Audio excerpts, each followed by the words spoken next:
Dans l'ombre du mont Glauberg, en Allemagne, dans la région de Francfort, une butte imposante surplombe la plaine.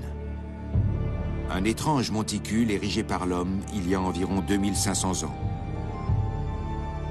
Il s'agit du tombeau monumental d'un prince celte, que ses sujets vénéraient comme un dieu. Sa statue, grandeur nature, sculptée dans du grès, se dresse au sommet du tumulus. Ce prince inconnu avait fondé ici un royaume florissant, avec en son centre une forteresse imprenable.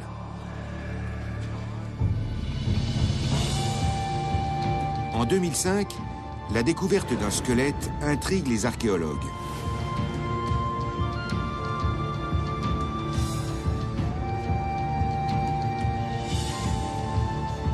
Il relève sur les ossements des traces de violence.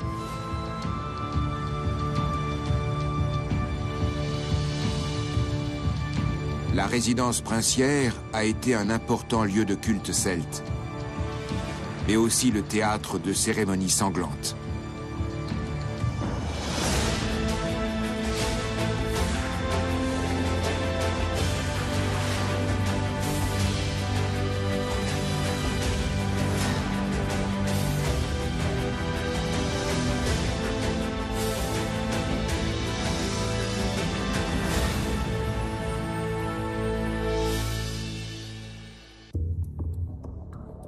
Le Glauberg, à l'extrémité est de la plaine de la Wetter, dans la région de Francfort. En 1987, le site attire l'attention des archéologues. Des photos aériennes mettent en évidence les contours d'une colline artificielle entourée de fossés.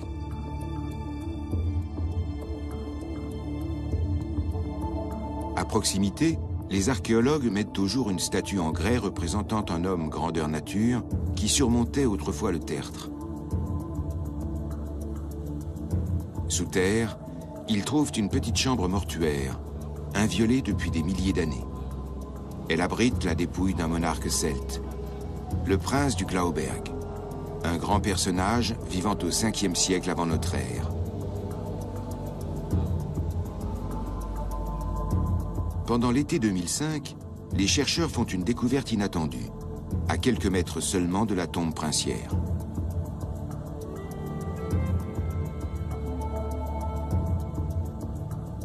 Dans l'argile d'une fosse servant de décharge, ils trouvent des squelettes, des dizaines de crânes et d'innombrables ossements, mêlés à des tessons de poterie, des résidus de charbon de bois et divers objets de métal.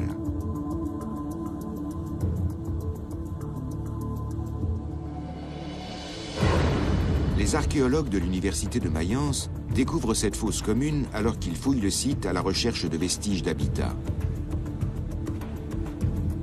La reconstitution de villages celtes est l'un des grands projets de la communauté de recherche allemande, mais les mystérieux ossements vont bouleverser le programme de l'équipe d'archéologues. Il s'agit maintenant de répertorier les ossements, leur nombre, leur situation et leur état de conservation. Ensuite seulement, ils pourront être récupérés.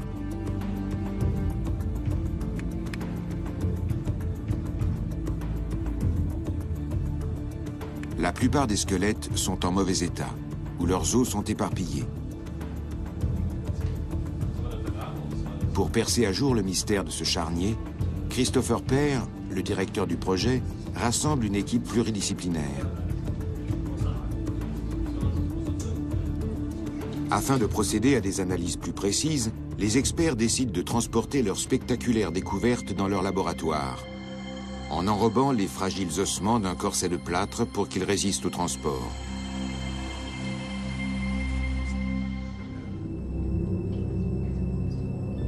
Les anthropologues examinent le moindre petit os pour déterminer si le corps était celui d'une femme ou d'un homme, d'un enfant ou d'un adulte, ou encore pour trouver des liens de parenté entre les dépouilles.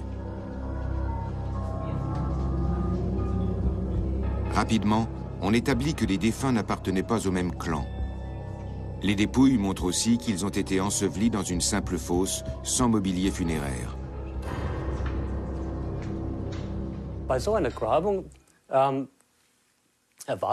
Dans ce genre de fouilles, On s'attend à trouver les éléments habituels des fosses des villages celtes. La découverte du premier squelette a été une grande surprise. En 2006, on en a trouvé au moins 24.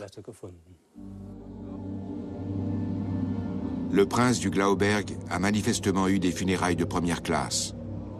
En digne chef de ce royaume celte, il est parti pour l'au-delà avec les insignes de son pouvoir. Dans la chambre mortuaire, les archéologues ont découvert un bouclier en bois richement travaillé et renforcé de solides ferrures. Une cruche en bronze, contenant probablement de l'hydromel, faisait également partie du mobilier funéraire. Elle était enveloppée dans une toile épaisse.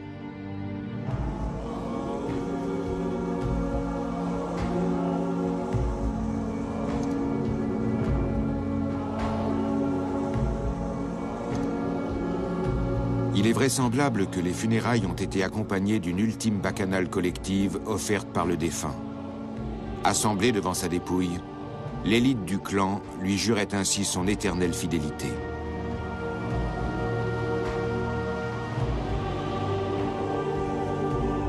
Les Celtes croyaient qu'après leur mort, ils allaient rejoindre leurs ancêtres, et que dans les cieux, les attendait la même vie qu'en ce bas monde.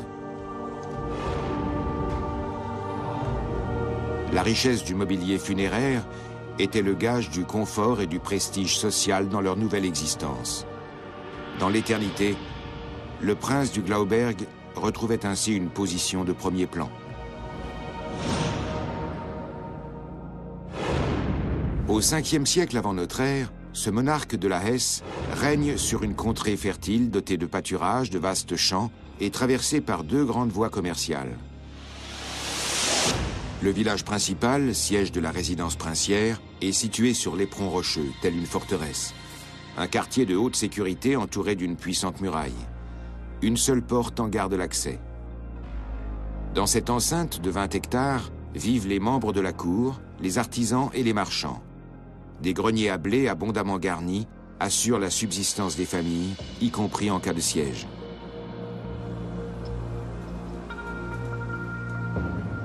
À Trente, en Italie, des chercheurs travaillent depuis des années à la reconstitution minutieuse de cette citadelle. Ils reconstruisent le village sur ordinateur en fonction des découvertes archéologiques.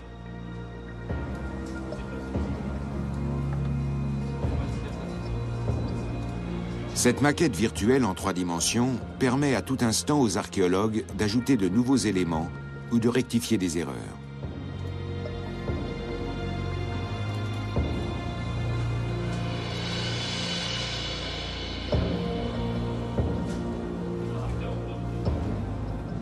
Pour la première fois, on dispose d'une représentation historiquement fidèle de l'enceinte du Glauberg.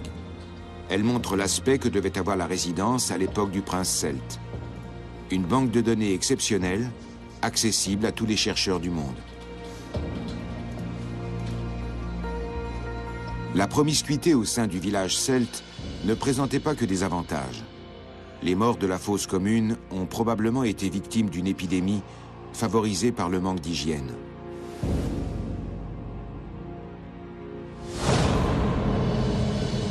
C'est cette piste qu'étudient les experts légistes de l'université de Mayence. La propagation de maladies très contagieuses pourrait justifier l'existence du charnier et expliquer pourquoi les ossements avaient ainsi été jetés dans la fosse.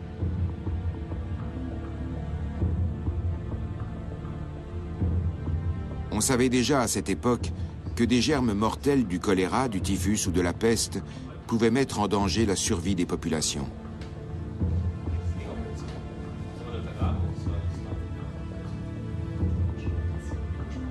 La seule mesure de protection consistait à séparer immédiatement les malades du reste de la communauté.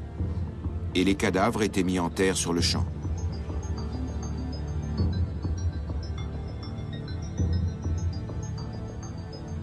Les morts étaient alors inhumés sans la cérémonie traditionnelle. Le risque de contamination était trop important.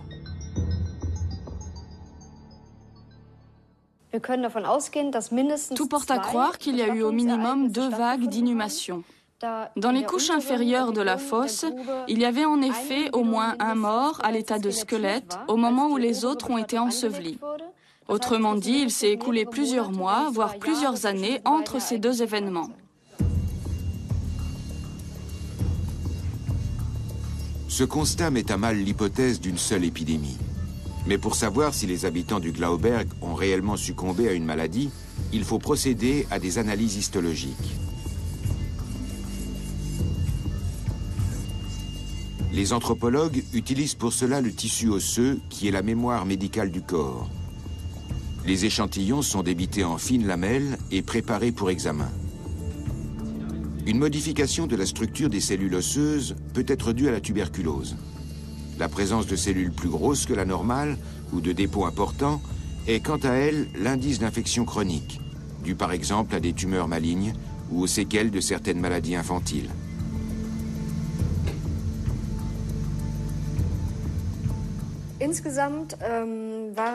Dans l'ensemble, les individus étaient plutôt en bonne santé. Jusqu'à présent, nous n'avons décelé aucune cause de mort brutale, aucune trace de maladie contagieuse ou autre. En revanche, on voit que ce sont des gens qui travaillaient dur. On trouve des traces de fractures ressoudées qui peuvent avoir été provoquées par des chutes, par exemple. Dans les os d'un jeune enfant, on a aussi trouvé les indices d'une carence en vitamine C, autrement dit de scorbut. Mais ce n'est pas la cause de la mort. L'enterrement précipité de ces personnes ne répond donc pas à une nécessité médicale. Mais ce qui est sûr, c'est que dans la fosse commune, il y avait des hommes en âge d'être soldats, des femmes et des enfants, tous des paysans.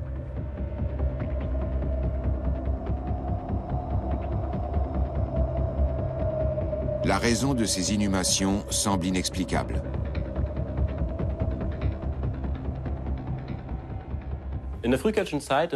Dans les débuts de la période celtique, au 5e siècle avant notre ère, les morts étaient généralement enterrés dans des sépultures placées sous de grands tumulus. Les inhumations se faisaient avec le plus grand soin. Les morts étaient revêtus d'habits d'apparat et emplacés dans la tombe des objets. Le mobilier funéraire permet d'ailleurs de distinguer les différentes classes sociales. Il y a des sépultures très riches qui contiennent des objets en or, et à l'inverse, des tombes très pauvres qui ne contiennent qu'un seul récipient en terre, par exemple. Dans tous les cas, ce mobilier funéraire était destiné à l'au-delà. Pour les Celtes, la vie se poursuivait dans l'autre monde.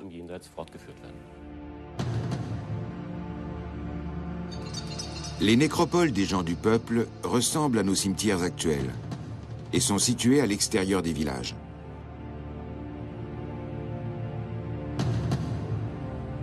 Les unes à côté des autres, les tombes sont alignées comme sur un échiquier. Quel que soit son sexe ou son âge, chaque mort est enterré dans une tombe particulière, avec son propre mobilier funéraire.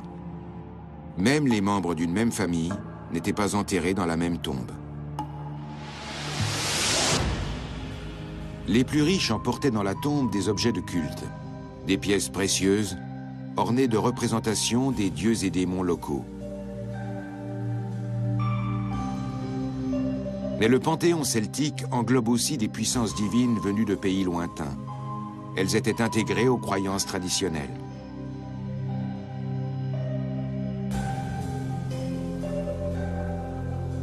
Cet objet de bronze, organisé autour d'une déesse de la nature, représente une cérémonie d'offrande.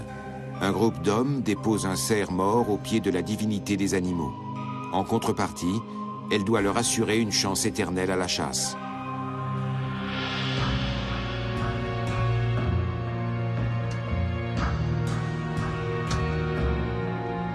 Les offrandes rituelles faisaient partie du cérémonial funéraire celte. La communauté apportait la viande déjà préparée pour le banquet qui suivait les obsèques. Ou alors, le druide sacrifiait les animaux sur place afin qu'ils emportent l'âme du défunt aux dieux. Puis arrivait le cortège des habitants portant les ustensiles pour le spectacle, point d'orgue de la longue cérémonie. Au fil des siècles, les traditions ont toutefois évolué. Tout d'un coup, des bacchanales animés ont remplacé les repas traditionnels. Dans le mobilier funéraire, on trouvait moins de cruches, mais plus de bijoux somptueux. Même le traditionnel char mortuaire n'a pas résisté à l'évolution des rituels.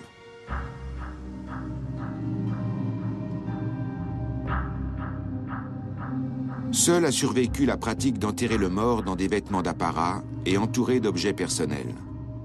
Au 5e siècle avant notre ère, l'époque du prince du Glauberg, ce rituel était toujours bien vivace.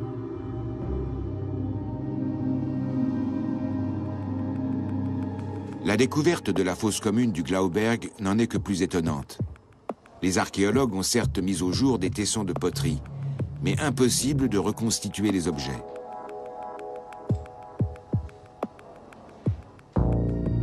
La conclusion qu'ils en tirent paraît tout à fait plausible. Il ne s'agit pas de vestiges liés à des pratiques cultuelles.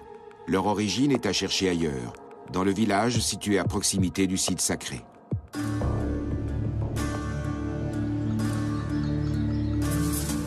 Non loin de la fosse, se trouvait un petit village où vivaient une dizaine de familles dans de modestes maisons. Des paysans, des artisans et des forgerons qui subsistaient en exploitant les ressources de la nature.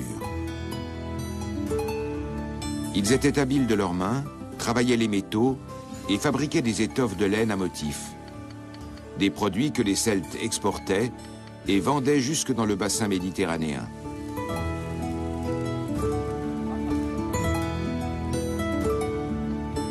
Ce que la communauté ne pouvait pas produire, elle l'obtenait en pratiquant le troc avec ses voisins. Partout dans le royaume, il y avait des artisans qui faisaient commerce de leur production.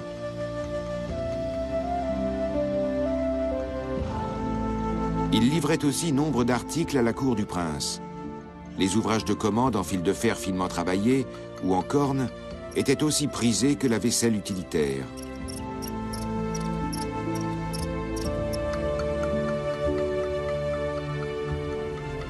Les classes les plus aisées, surtout, achetaient d'importantes quantités d'objets en céramique.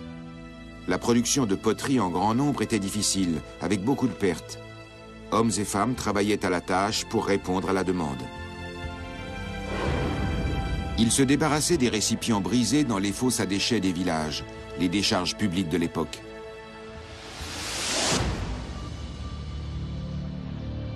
Les tessons que les archéologues ont découverts parmi les squelettes sont donc de simples détritus. Pour les chercheurs, cela signifie que ces morts ont trouvé leur dernière demeure, non pas dans un sol sacré, mais dans un trou réservé aux immondices.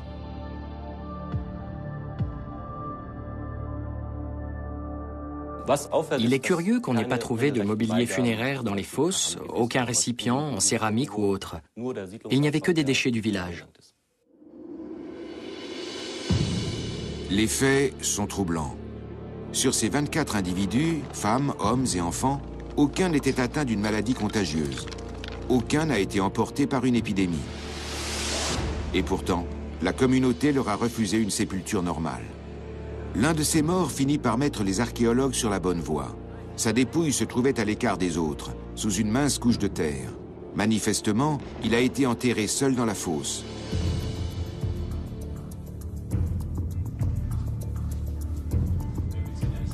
Le squelette est intact et dans un remarquable état de conservation. Les scientifiques procèdent aux analyses habituelles pour déterminer l'âge de l'individu.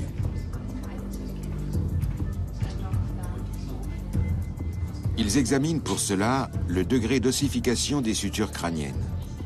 Les points d'attache des muscles, la structure de la mâchoire et l'état des dents livrent également de précieuses informations sur la fiche d'identité du mort. Son sexe est identifié sans difficulté. Un travail de routine pour ces spécialistes. Ce squelette est celui d'un jeune homme d'environ 20 à 25 ans. Il a peu de signes particuliers, ce qui signifie qu'il était en bonne santé. Son âge a été très facile à déterminer car il se trouvait juste en fin de croissance. Une particularité cependant, une profonde entaille sur l'avant-bras en travers du radius et du cubitus. La trace d'une blessure sérieuse, puisque même les os sont endommagés.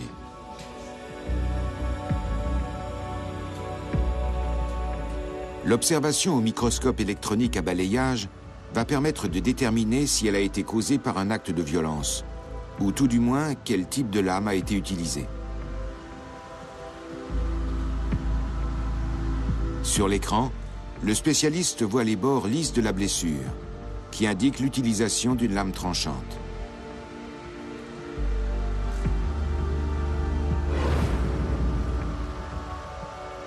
L'avant-bras blessé est le gauche.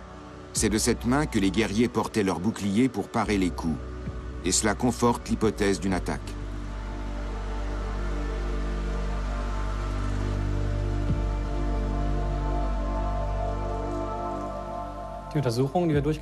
Il s'agit effectivement d'une blessure à l'arme blanche, un couteau ou une épée. On ne peut pas en déterminer la taille exacte, mais ce que l'on peut dire, c'est que la lame était très tranchante. La localisation sur l'avant-bras indique qu'il s'agit très probablement d'une blessure de défense, qui a été faite autour du moment de la mort, ce qu'on appelle dans notre jargon une blessure périmortem. On ne peut pas en déterminer le moment précis, mais le jeune homme ayant été enseveli seul, on peut supposer qu'il a connu une mort violente. L'histoire dépeint les Celtes comme de redoutables guerriers. Même Jules César a décrit les Gaulois, qu'il appelait ses ennemis jurés, comme des adversaires implacables. 8 années durant, il a combattu ces irréductibles, qui ne reculaient ni devant le combat au corps à corps, ni devant la mort.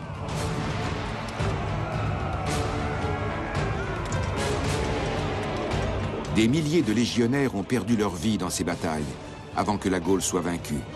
Une victoire de haute lutte, que César fit passer à la postérité comme un triomphe éclatant. Une pure propagande, en fait, car les Celtes avaient une grande expérience du maniement des armes et ont donné du fil à retordre aux Romains. Ils se sont battus jusqu'au bout sans jamais s'avouer vaincus. Ils préféraient se suicider plutôt que de se rendre à l'ennemi. Ou alors, ils se jetaient dans le combat comme des machines de guerre déchaînées, sans tenir compte des pertes.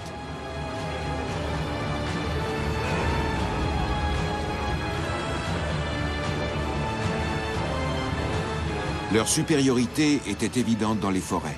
Les Celtes évitaient les batailles à découvert. Ils préféraient se cacher dans les fourrés et attendre le moment favorable pour attaquer. Ils connaissaient le terrain comme leur poche et pouvaient assaillir les Romains par surprise.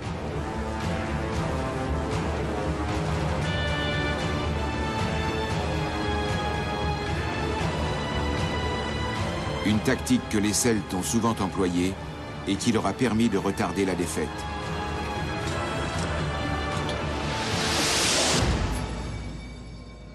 L'épée celte, un modèle de réussite, d'une force de frappe incomparable, avec une lame à la fois dure et souple.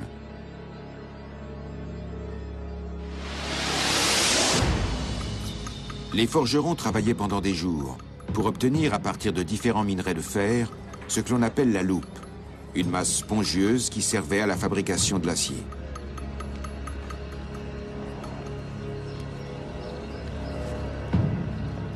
Une fois refroidie, la loupe était transformée en barre, puis chauffée de nouveau. Travaillant ensuite cette pièce brute incandescente au marteau, les forgerons les tiraient, puis la repliaient plusieurs fois pour faire un acier de première qualité.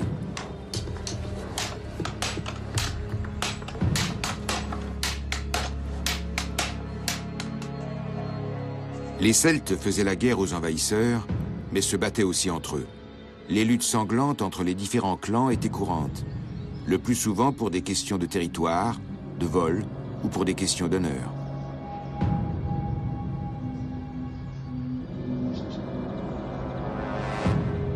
Afin de se protéger des attaques, les clans s'installaient sur des hauteurs qu'ils entouraient de puissants murs d'enceinte.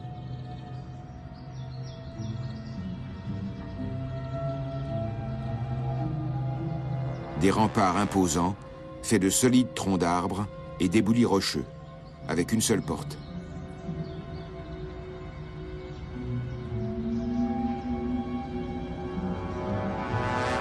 Au sommet de la muraille, un chemin de ronde permettait d'en faire le tour derrière de hautes palissades de bois. Les villageois y accédaient par un escalier pour repérer d'éventuels assaillants ou repousser des ennemis tentant d'escalader les fortifications.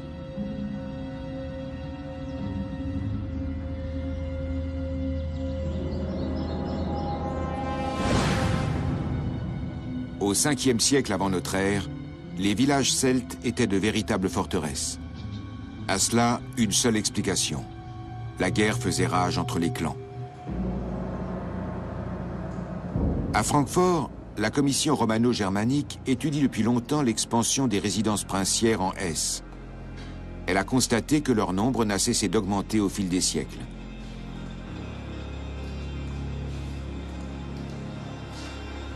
À l'âge de fer, les collines qui s'étendent autour du mont Glauberg étaient une zone de concentration de population. Des milliers de personnes affluaient dans cette région fertile.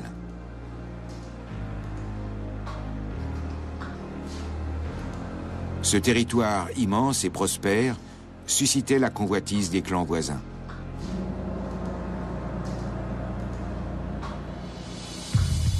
Selon certains historiens, les résidences princières de la Hesse étaient en état de guerre permanent. La région était la proie de vagues de violence incessantes.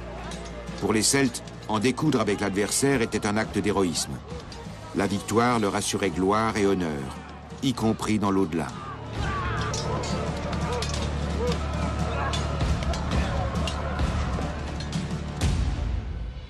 L'hypothèse de ces affrontements sanglants est étayée par les traces d'incendie que les archéologues ont pu mettre en évidence au Glauberg.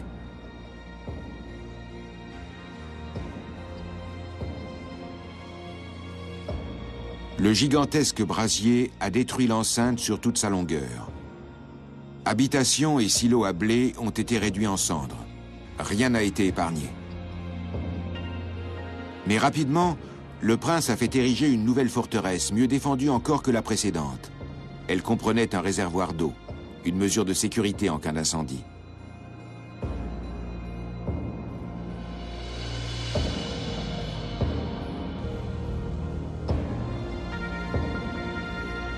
La végétation a depuis recouvert l'imposante fortification.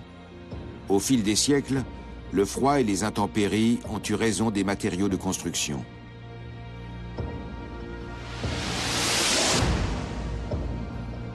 Les Celtes ne faisaient pas de manière avec les vaincus. Ils dépouillaient les blessés et les morts de leurs bijoux, armes et vêtements.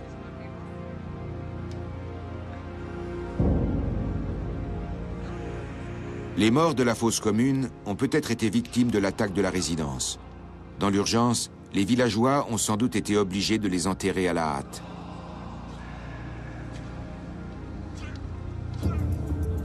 Mais les archéologues ont découvert sur les squelettes des bijoux en bronze que les assaillants auraient certainement pris s'il y avait eu bataille.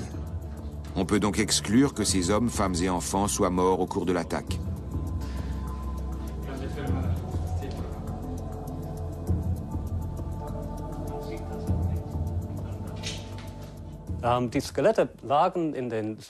Les squelettes se trouvaient dans la fosse à déchets du village et ils portaient leurs bijoux. On a retrouvé des fibules, des sortes de broches servant à attacher les pans des vêtements, des bracelets et des boucles d'oreilles aussi. Dans une fosse de décharge, c'est très rare. D'autres fosses communes ont été trouvées dans le nord de la France. Au IIIe siècle avant notre ère, la région d'Amiens était elle aussi un important bastion celte.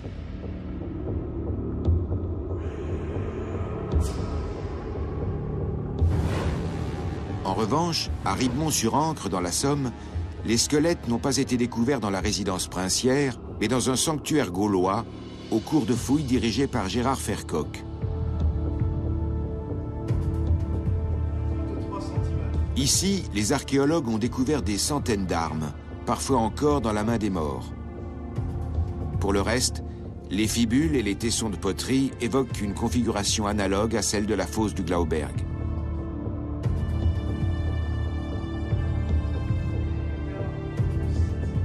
Les squelettes ont été étudiés depuis le début des années 90. Chaque os a été mesuré et analysé. Une grande partie des os longs présente des blessures, mortelles pour certaines, causées par des armes tranchantes.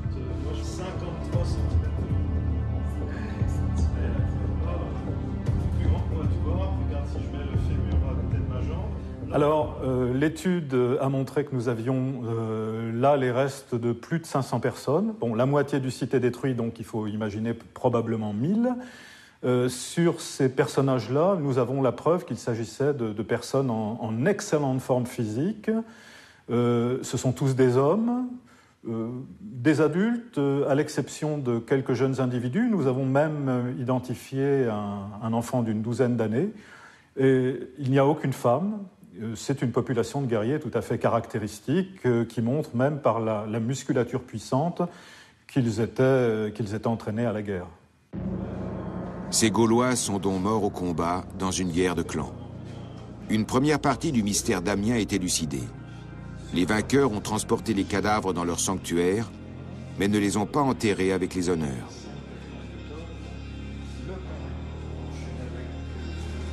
En dégageant ces restes humains, les archéologues ont relevé une particularité très curieuse.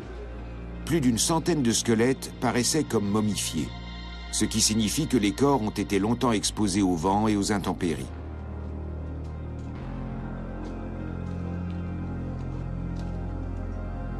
Mais ce n'est pas tout. Sous les ossements se trouvait un vaste plancher de bois d'environ 60 mètres carrés. Une structure très abîmée, ressemblant à une plateforme. Alors là, il y avait quelque chose d'un peu particulier, puisque sur une surface relativement restreinte, on avait les os de 120 personnes complètement mélangées. Alors encore une fois, on trouve des parties de corps, des bras, des jambes, des thorax, des pieds, des mains, avec des armes également. Et là, on imagine qu'il a pu y avoir un stockage donc, des corps en hauteur, et ça se serait détaché, se serait tombé au sol au bout de quelques dizaines d'années, ce serait resté là pour être enfoui finalement simplement par les travaux de nivellement romains 200 ans plus tard. Il a fallu plusieurs années pour trier ces ossements. Il s'agit d'une découverte majeure dans l'étude des pratiques guerrières des Gaulois.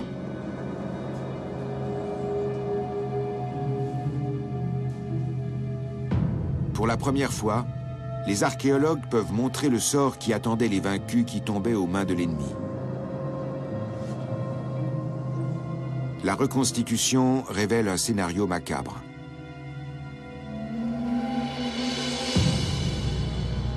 Les 120 guerriers ont été décapités et attachés les uns contre les autres sur la tribune de bois.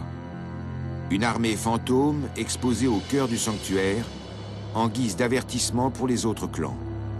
Mais aussi, et surtout, une offrande faite aux dieux pour qu'ils continuent d'accorder leur faveur aux vainqueurs. Donc évidemment, la question qui se posait d'emblée, s'agit-il de sacrifice? Or, montrer un sacrifice, c'est quelque chose de très très difficile, parce que quelle trace est-ce que ça peut laisser? Or, en fait, pour la plupart des individus, on imagine qu'ils ont été tués tout à fait normalement, sauf pour un, justement, celui qui est le plus complet à l'intérieur de l'enclos, juste en position médiane, parce que là, les traces de coups qu'on voit sur les vertèbres cervicales montrent que lui a reçu un coup d'épée dans ce sens-là, alors que toutes les vertèbres qu'on a étudiées nous montrent que la vertèbre a été prélevée après la mort en découpage au couteau. Couper les têtes des vaincus faisait partie des pratiques courantes. Pour les Celtes, le crâne contenait l'âme d'un homme, avec son courage, sa force et sa volonté.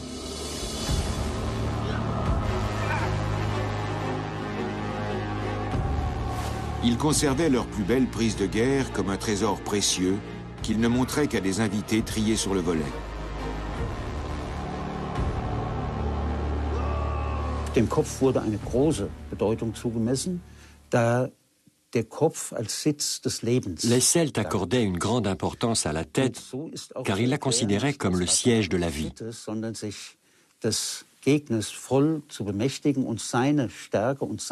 Ce n'était donc pas par barbarie, mais pour s'approprier totalement l'adversaire, s'emparer de sa force et de sa puissance, que les Celtes décapitaient leurs ennemis et accrochaient leur tête à leurs chevaux ou sur leurs maisons.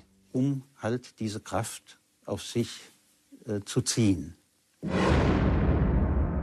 croyance que l'on retrouve chez les Celtes du Glauberg.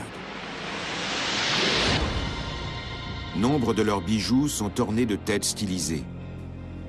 Ces amulettes ont des traits humains, mais sont censées représenter des personnages magiques. Portée sur le corps, elle servait à chasser les démons. C'est du moins la conclusion des archéologues.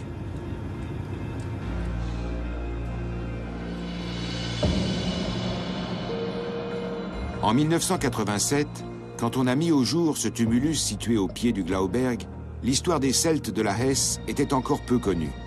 En effet, ce peuple légendaire n'a laissé aucune trace écrite.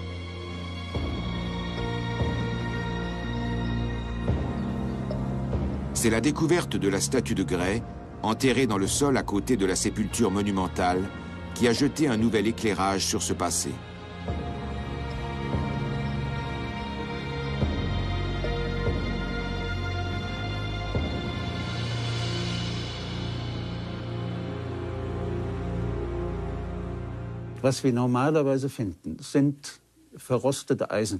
On trouve habituellement des morceaux de fer rouillé, des tessons de poterie, des os provenant de l'alimentation des populations ou bien des squelettes humains.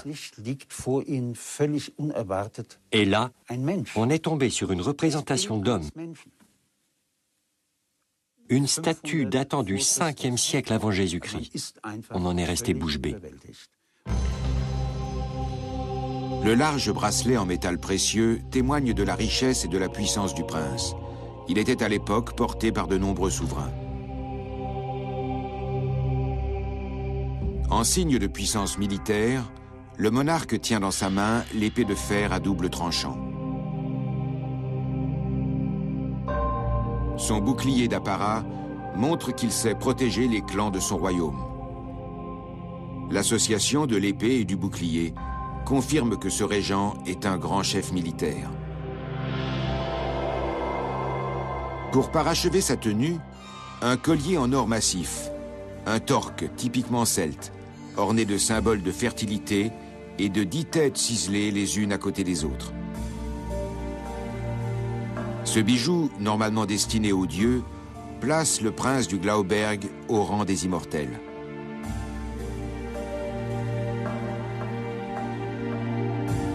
Les têtes ciselées sur le collier sont longtemps restées une énigme. Une explication possible nous mène en Bourgogne, sur le plateau de Langres. Des siècles durant, la statue d'une déesse celte a veillé dans une petite grotte sur la source de la Seine. Ce lieu sacré attirait des pèlerins des 4 coins du royaume. Sequana, la déesse de l'eau, faisait en effet partie des plus puissants protecteurs du panthéon celtique.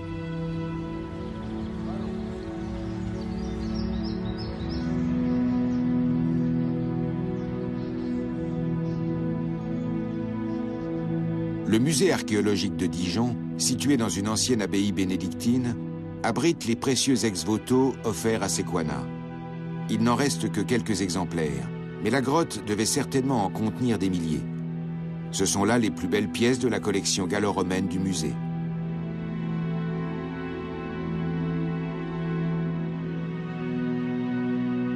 Parmi les offrandes les plus nombreuses, on trouve de petites plaques de bronze représentant diverses parties du corps, pénis, bras, jambes, ou encore des yeux. Des objets offerts en remerciement d'une guérison. Mais les Celtes offraient aussi à Sequana des têtes sculptées en bois. D'où l'hypothèse que les têtes représentées sur le torque du Glauberg pourraient représenter les sacrifices humains faits par le prince. Les druides étaient les guides spirituels de la communauté. Intermédiaires entre le monde terrestre et l'au-delà, ces sages dirigeaient les cérémonies sacrificielles, prédisaient l'avenir au monarque et remplissaient la fonction de juge suprême. Rares étaient ceux qui osaient s'opposer à leur verdict. César a dit d'eux, si un particulier ou un groupe ne se conforme pas à leur décision, ils lui interdisent les sacrifices. C'est chez eux la punition la plus grave. Le reste du clan fuyait ceux qui étaient frappés de cet anathème. Selon les croyances, le moindre contact avec eux exposait à de terribles malheurs. La cueillette du gui faisait partie des fonctions sacrées des druides. Tous les ans, à l'automne, au 6e jour après la nouvelle lune, la même scène se répétait dans les forêts de chênes. Seules les jeunes filles vierges avaient le droit d'être présentes quand les prêtres celtes coupaient le gui avec leurs faucilles en or.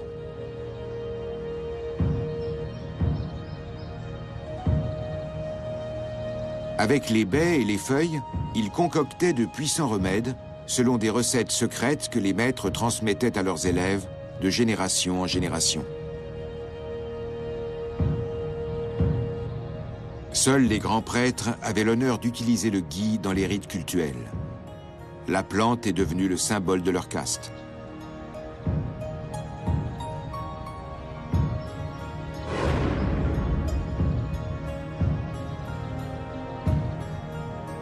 Dans la tombe du prince du Glauberg, sous la tête du souverain, se trouvaient deux étranges fils de fer arrondis enveloppés de tissu.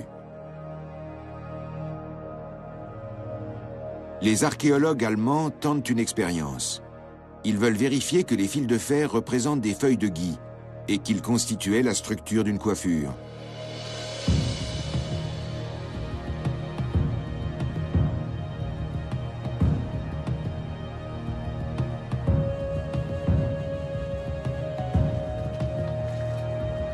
L'hypothèse selon laquelle la couronne faisait partie de la tenue officielle trouve sa source dans les représentations de certaines stèles, mais aussi sur la statue retrouvée du prince.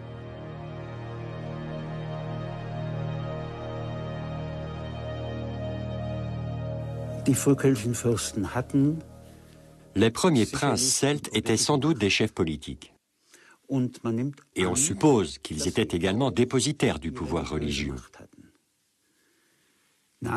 C'est une hypothèse impossible à démontrer, mais on sait que dans d'autres civilisations, on trouvait ce genre de monarchie divine. On pourrait donc imaginer qu'une coiffure comme cette couronne de feuilles, qui n'était pas un casque de protection, était portée par les princes dans des fonctions religieuses.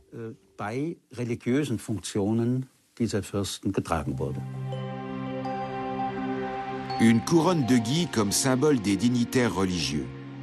Le prince serait alors régent et druide en même temps. Une révélation qui montre la résidence du Glauberg sous un autre jour.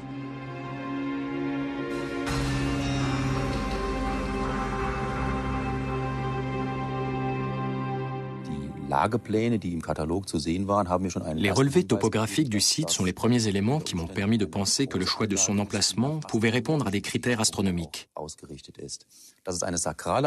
savait déjà qu'il s'agissait d'un lieu sacré, d'une sépulture.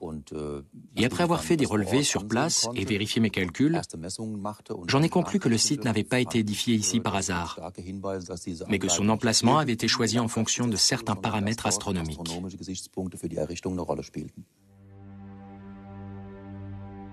La colline artificielle surmontant les tombes ne servait pas seulement de sépulture aux princes druides. Il s'agissait aussi d'un calendrier naturel. Les différents piliers qui l'entouraient marquaient le cycle des saisons et servaient de repère pour les semailles et les moissons, ainsi que pour les grandes fêtes celtes. Orientés très précisément sur la ligne d'horizon, les piliers montraient de façon précise la course du soleil, avec les solstices d'hiver et d'été et les équinoxes d'automne et de printemps.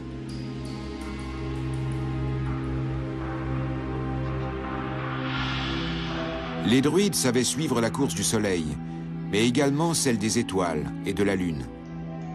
C'est ainsi que la chaussée conduisant au tombeau, longue de 350 mètres, était orientée en fonction de l'horizon.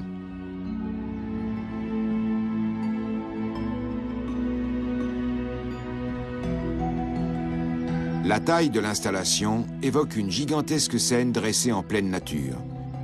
Les archéologues pensent que les clans se réunissaient ici à l'occasion de certains phénomènes astronomiques.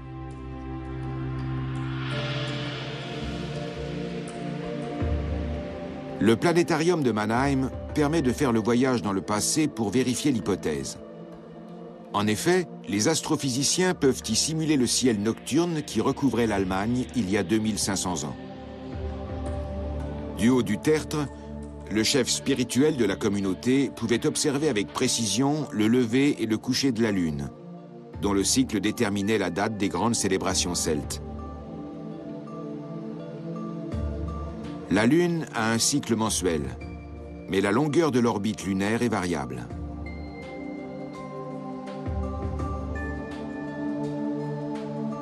Tous les 9 ans, la Lune se retrouve alternativement à son point le plus haut, puis à son point le plus bas par rapport à la Terre.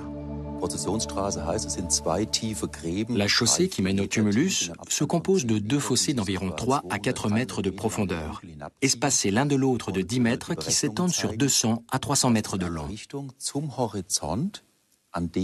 D'après nos calculs, elle est alignée en fonction de l'endroit où, au 5e siècle avant notre ère, la Lune se levait à son point le plus haut par rapport à la Terre tous les 18 ou 19 ans. Tout porte donc à croire qu'il s'agissait pour les bâtisseurs du site d'une date particulière dans leur calendrier religieux.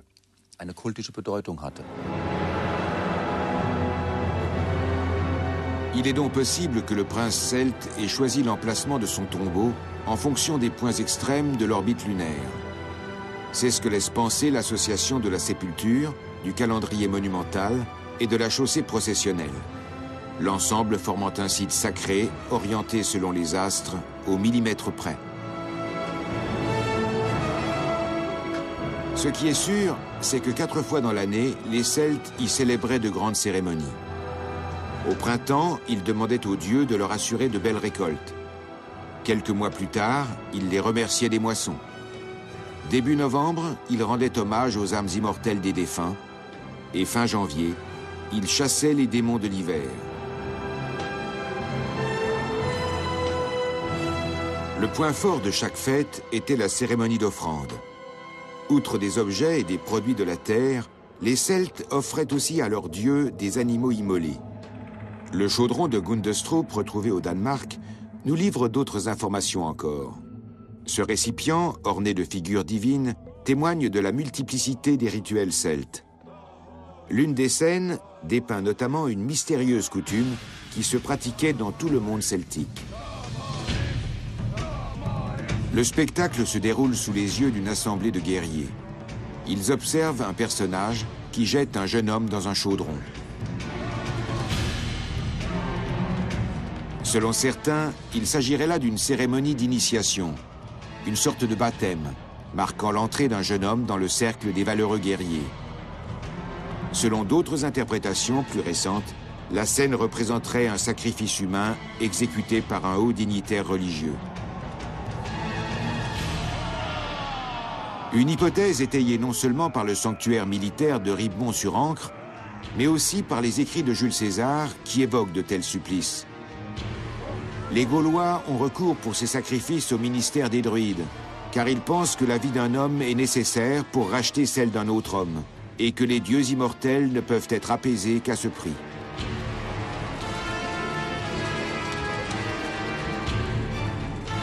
L'impérateur romain parle de sacrifice par le feu. Les suppliciés, explique-t-il, étaient placés vivants dans d'immenses mannequins d'osier que l'on enflammait par le bas.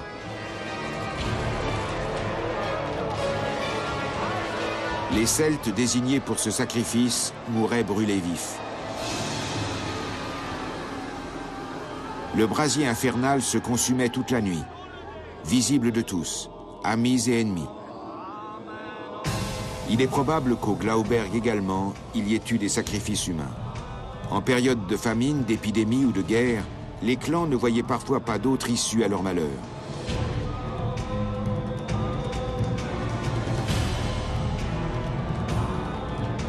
Pour implorer la grâce des dieux, la communauté recourait aux moyens les plus extrêmes.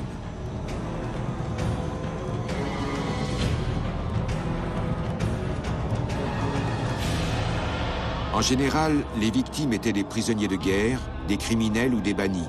Les druides versaient rarement le sang des innocents.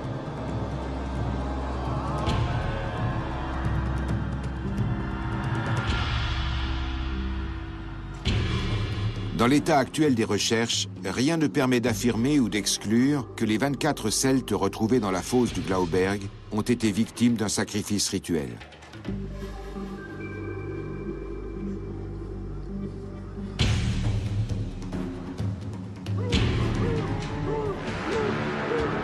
Mais dans le cas où ces hommes, ces femmes et ces enfants auraient été mis à mort par un druide, le prince du Glauberg serait le premier suspect. Les cadavres ont été découverts dans une fosse creusée aux abords du sanctuaire et la date de leur mort est évaluée au 5e siècle avant notre ère, à l'époque précise où régnait ce monarque.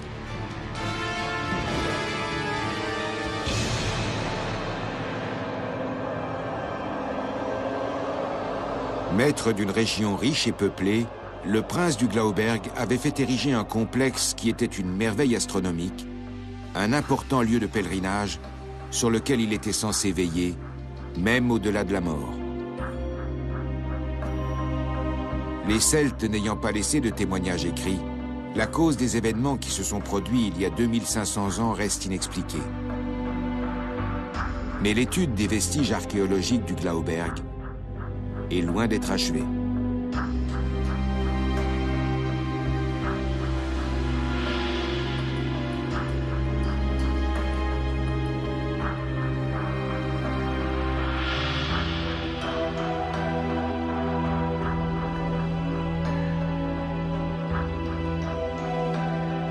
Dans un instant, nous reviendrons sur une étonnante découverte au large des îles anglo-normandes.